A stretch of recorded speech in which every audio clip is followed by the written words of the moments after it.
자, 이번 학기에 하게 될 실내 공기 오염론에 대해서 수업 설명을 한번 해보겠습니다. 우리 실내 공기는 오염이 되면 인체에 많은 이 건강에 많은 위협 요소들이 많이 있죠.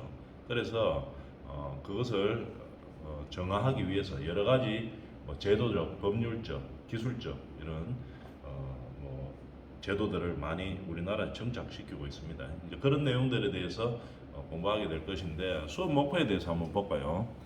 실내 공기를 오염시키는 오염 물질 측정 기법과 평가 방법을 습득하는 것을 목적으로 하고 있죠. 우리가 생활하는 가정 생활에서도 보면은 우리 실내 공기가 이거 인체 건강을 위해서 상당히 중요하죠. 실내도 그렇고 우리가 근로하는 산업 현장에서도 그렇고 공기의 질이 아주 중요한 요소가 됩니다. 많이 머물기 때문에 우리가 가장 많이 머무는 공간이 어디입니까? 주택이죠. 주택. 그 다음에는 자기가 일하는 사업장 뭐 이렇게 되겠죠.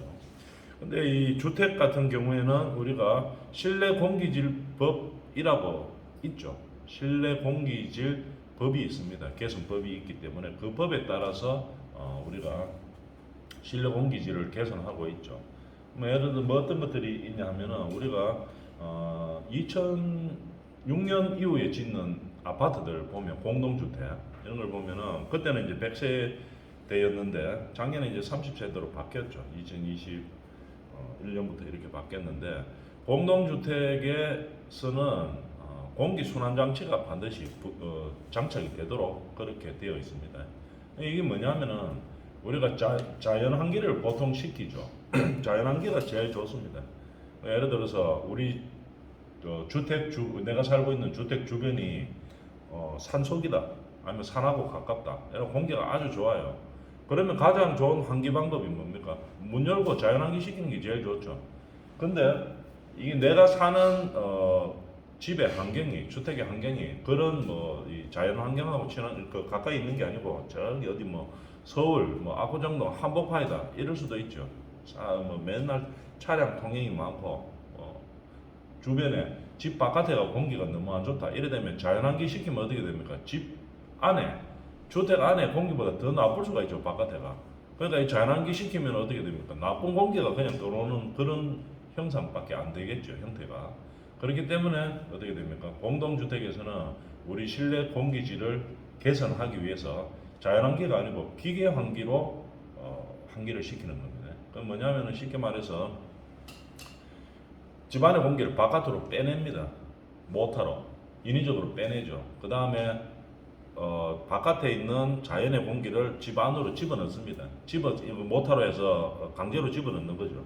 강제로 집어넣는데 그냥 집어넣는 게 아니고 필터링을 해서 헤파 필터라고 하죠. 보통 헤파 필터를 거쳐서 미세먼지라든지 아니면 세균들을 없애고 나서 그 다음에 신선한 공기를 이제 가정 주택 안으로 이제 공급을 시키는 거죠. 이런 식으로 하는 게 기계 환기입니다. 이렇게 되다 보니까 뭐 우리가 우리 집이 뭐 공기가 상당히 안 좋은 위치에 있다. 서울 시내 한중간에 있다. 이렇게 됐을 때도 자연환기를 시키기에는 나쁜 공기가 오히려 더 들어올 수가 있으니까 안 좋은 경우 이럴 때는 어떻게 됩니까? 기계 환기를 통해서 헤파 필터를 통해서 미세먼지라든지 아니면은 병원균이라든지 이런 것을 걸러내고 좋은 신선한 공기를 가정으로 집어넣어서 환기를 시키는 거겠죠. 이런 방법들에 대해서 이제 공부를 하는 겁니다. 물론 주택도 그렇고 우리 사업장도 마찬가지입니다. 사업장 안에서 우리가 공기가 어떻게 환기가 중요하겠죠. 환기가 중요한데 이게 뭐 우리 사업장이 건물 뭐 5층 정도 되는 데 있다 또는 10층에 있다 이러면 환기에 별로 문제가 없습니다. 뭐 자연 환기를 시키든지 뭐 기계 환기를 시키든지 이렇게 하면 되는데 우리 사업장이 반드시 뭐 그런 좋은 위치에만 있는 것은 아니죠. 저 밑에 지하에 있다 이럴 수도 있죠. 그러고 또는 뭐 지상에 있더라도 바람이 안 통하는 옆에 건물이 엄청 높아요. 창문 열어도 뭐 옆에 건물밖에 안 보이고 공기가 안 들어옵니다. 환기가 안 되는 그런 구조일 수도 있죠. 이럴 때는 어떻게 해야 되냐고 기계 환기를 통해서 또는 뭐 자연 채광을 통해서 뭐 여러 가지 방법을 택해야 되겠죠. 이렇게 실내 공기를 개선하는 방법에 대해서 배우는 게 이제 이 과목이죠. 그죠? 이 과목을 통해서 우리가 산업 현장에서 근로자의 건강 관리를 위해서 공기를 순환시키고 공기를 환기시키고 그래서 신선한 공기를 우리 사업장으로 넣어서 그 공기가 좀 좋은 그런 환경에서 여러 가지 질병도 예방하고 근로자의 건강을 보호하는 그런 공기질 개선법을 배우게 되는 거. 이게 이 과목의 이제 목표이죠. 그래서 수업 개요를 보면은 실내에서 발생하는 각종 입자상 물질, 유해가스 등의 발생 현황과 그로 인한 인체의 영향을 이해하고 오염물질 측정 기법과 실내 공기의 평가 방법 등에 관한 이론을 습득한다. 이게 뭐 그 내용이겠죠. 그래서 우리가 많이 머무는 공간, 주택 이런 것들 또는 사업장 이런 데에서 실내 공기질을 개선하고자 하는 게 이 과목의 목적이 되는 거겠죠. 평가 방법은 절대 평가입니다. 그 다음에 기말고사, 중간고사를 치고 30%씩 반영합니다. 성적에. 출석은 20%, 그 다음에 기타 20% 이렇게 반영하겠습니다. 그 다음에 수업 형태는 이제 우리가 실내 공기질 개선하는 법령이 어떻고, 그 다음에 그 하는 방법이 어떻고, 이런 것들에 대해서 공부하게 되겠죠. 이론 중심으로 돌아가겠습니다. 그 다음 필요시에는 우리가 법령도 보고, 그 다음에 실내 공기질 관리법에 대한 법령과 그 다음에 실제로 되어 있는 사례들 이런 것들을 우리가 찾아보도록 하겠습니다. 그리고 실제로 건물 허가를 낼 때 실내 공기질을 개선하기 위해서 기계 장치가 되어 있어야만 건물 허가가 나는 그런 상황이 어떤 것들인가, 왜 그렇게 법령으로 만들어서까지 강제하고 있는가, 건강에 필요하기 때문에 그렇게 하는 거겠죠. 그러면 오염시킬 수 있는 그러면 물질들은 어떤 것들이 있는가, 그 물질에 대해서 측정하는 방법과 개선하는 방법 이런 것들을 이제 배우게 되는 겁니다.